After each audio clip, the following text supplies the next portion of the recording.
Hello everybody and welcome to my channel. My name is Mariia and I'm an English teacher with 9 years of experience. Have you ever felt stuck in your progress of English? Have you ever felt that you're attending the classes, you're doing everything and anything you can, everything that a teacher says, but at the same time feel zero to no progress, or feel that you are practically not moving forward at all? So if so, this video is for you, and today I'm gonna try to explain how this happens, why this happens, and some specific steps that can help you go out of this plateau zone.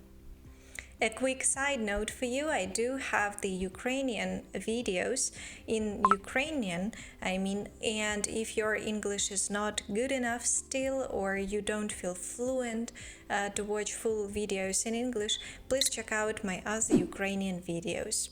Let me guide you through the very quick notion of how all of this English works when you just start studying to the point where you're fluent. So first of all, you start learning the language, you might feel really powerful. Of course, at first it's confusing and like all of these rules, and you need to understand, generally speaking, how the sentences are built and how everything works. But sooner or later you start feeling more and more powerful. You're learning the structures, the grammar structures, you're learning some vocabulary. All of it seems to be pretty useful, and you hear it everywhere from the native speakers, from everyone, and you just feel that, okay, I think I might be doing it well, and I think I might be really good at this, and I think I might learn English pretty quickly. I actually love working with these levels. It's usually from the A1 level, like from the beginner, to B1, I would say. B1. So when you are learning specifically with this category of students, they feel so motivated, and they feel so, they're just super ecstatic and elated because they are learning quickly and they understand everything and they're using what they are learning. So this thing is called the beginner's high, and I would say that students get it, and the teacher gets it too. I feel their beginner's high as well. But at some point, sooner or later, you hit the stage in your English learning process where you suddenly get slower and slower. You feel that the progress is not as tangible as it was. You feel that you might be learning some new words, but it actually doesn't boost the whole fluency that you'd like to have. And, well, congratulations, you reached the intermediate plateau. It means that you're now approximately at the intermediate level. It's like B1, B1 plus. This level is really cool because you already can understand lots of things. You can actually solve different problems that you have just using the language and the words that you know.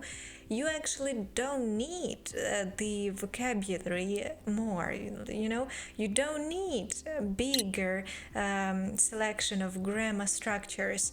That's the intermediate level. You feel fine. You can talk with anybody about anything using the words that you have. Maybe you're not that good at some technicalities and some nuances, but who cares? Like, you've reached the survival level. You're really cool. And now what your brain does, it doesn't really want to continue. It's like, I'm good. I'm fine. I can handle many different stuff. So you just slow down, and anything else that you study starting from the B1 level, in my personal opinion and based on the experience of my students, I wouldn't say you don't need, but I would say it's so rare, it's so specific. Of course you need it. It makes your language more exquisite and more understandable for other people, and you can express yourself in less amount of words than you would if you didn't know those structures, for example. But it doesn't mean that you can use them in every single sentence, because it would sound unnatural and robotic. So everything you're going to be learning going to be super useful, but not so typical. You can use, for example, once per paragraph or once per like 1-2 minutes of your speech. And all the words that you're going to be using, you also can't use them everywhere. That's not the word like go, play, work that you can use all the time. These are some specific words that you need to find specific context for, specific place to use them. So that's why your progress feels slower, because everything you are learning is not so typical. You won't be using it every single time in every single sentence. The first thing that person feels when reach this intermediate plateau zone, when everything feels stuck, is dissatisfaction. Your task is to understand this dissatisfaction that you're feeling. It's internal, meaning it's coming from you, meaning you feel that you are not good enough, like I could do better, I could have done better, and I could have learned much more by this time, or I'm not doing enough, or I'm not regular enough, I'm not consistent enough, etc. Or this dissatisfaction can be external. I feel that the teacher maybe is not listening to what I've initially been asking. For example, you've been asking for business English, but you feel it's general all the time. Or you feel that the teacher is not trying to tailor the lessons specifically for your purposes. Takes maybe some ready lessons from the internet. I've had some students, they've told me that their previous teachers used to take just general lessons from the internet, which were not related to the topics that my students were interested in, or the topics that my students didn't know. It was like just a time filler, just to have this 1 hour of classes and that's it. So maybe you feel something like that, or maybe you feel that there is not a good match between a student and a teacher. It helps to, it happens too, because we're all, so that's called external dissatisfaction. If you feel internal dissatisfaction, there are many ways to work out this thing. Today I'm going to be talking about this. If it's external dissatisfaction, you can first of all bring your concerns, voice them to the teacher. If a teacher does anything and it works and you feel satisfied, then that's fine. If no, maybe it's time to cease the cooperation and start working with some other teachers. So today we're going to focus on internal dissatisfaction and discuss all of those ways how you can boost the progress again. So first thing first, normalize the plateau. It's okay to have it, it's okay to feel it. It means that you're doing fine. Actually, I was saying to one of my students the other day, if you feel that you've hit the intermediate plateau, then congratulations to you. It means that you've already reached that basic survival level of English, that when you are traveling, you're gonna be fine. When you have some issues with your car or whatsoever, you can explain what's the problem is, you can understand the person.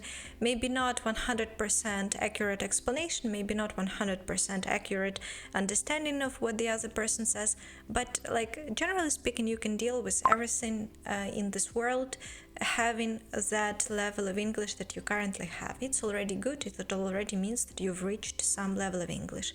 From this point on, it's going to be a bit harder. And my second idea that I want to convey to you is that you need to challenge yourself. Actually, I have some students, and when they hit the intermediate plateau, it helped them when they started going out of the comfort zone, because each intermediate plateau, it means that you're still somewhere in the comfort zone. You're using the words that you know, you're not using passive vocabulary, you're not using passive grammar. So what you need to do is you really need to start using the words that you've learned but haven't used, the grammar structures that you've learned but haven't used. Many students, they are waiting for the time that knowledge gonna just come up naturally in their heads when they're gonna be talking about something. But actually, no, you have to find the place in your language where you can use the new words, where you can use the new grammar.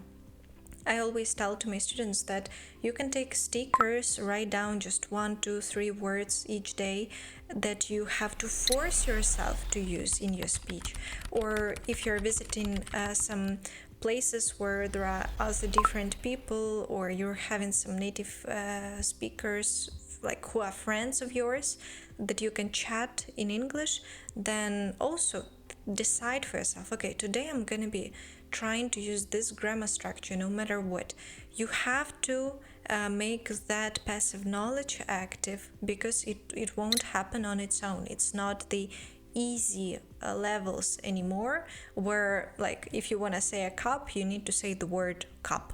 Now all the things that you've learned, they might be a bit more abstract and expressing feelings, etc. So you can avoid it. Your task is not to avoid it, to use what you've learned. Second of all, change the metrics of your progress. Many people feel stuck because they think in these notions like, I don't feel fluent, or I don't feel that I can understand speakers as good as I hoped I would. It's all very abstract. I have one video on my channel. It's about creating program for learning, without a teacher. And there I've also mentioned that your goal, it should be specific enough. You cannot think in these notions like I'm not fluent or I'm slow, etc. You need to make specific and to ask specific questions to yourself, like, am I understanding videos faster, or how many new words am I using this week? Or have I used any new grammar that I've learned? Do I translate less? Do I hesitate less? How many minutes can I speak in English until I switch back to my native language? How complex are my sentences? Am I still saying just all of those simple things that I'm used to? Or am I actually trying to make my sentences more complicated using all of that knowledge that I've learned? So these are the specific questions I'm going to ask you to ask yourself in order to feel the progress.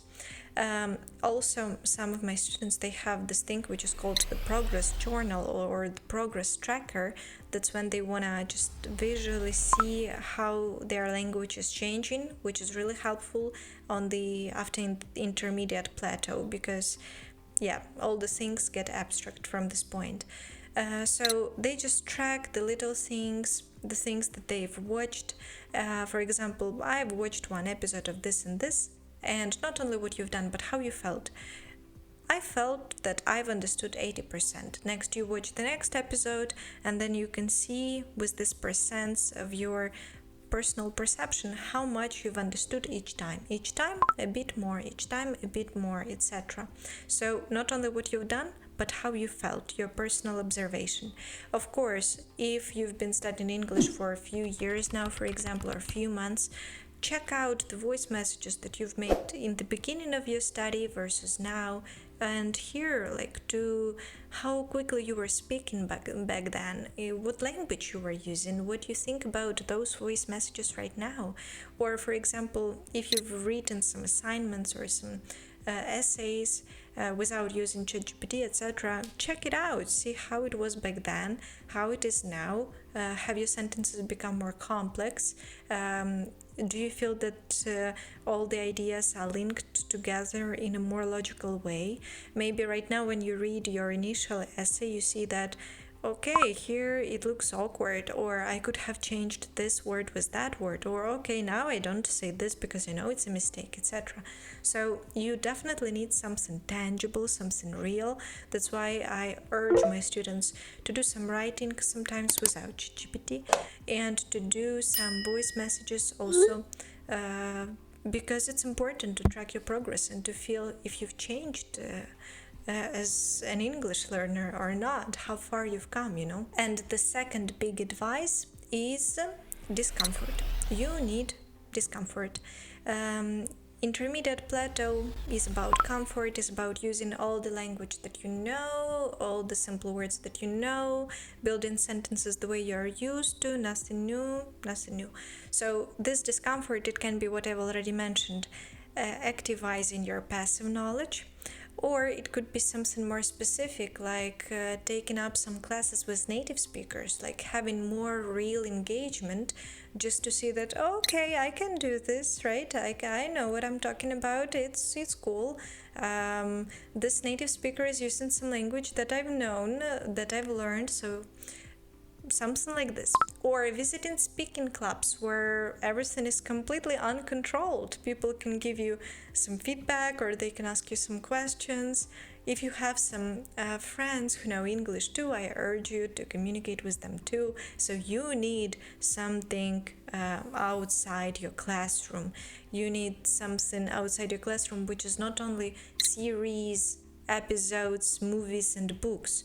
You need some live communication, something which is uncomfortable. If you live in the English speaking country, but you've been trying to avoid using English, for example, or trying not to have conversations with anybody, I urge you to come up to somebody and have some conversations with them.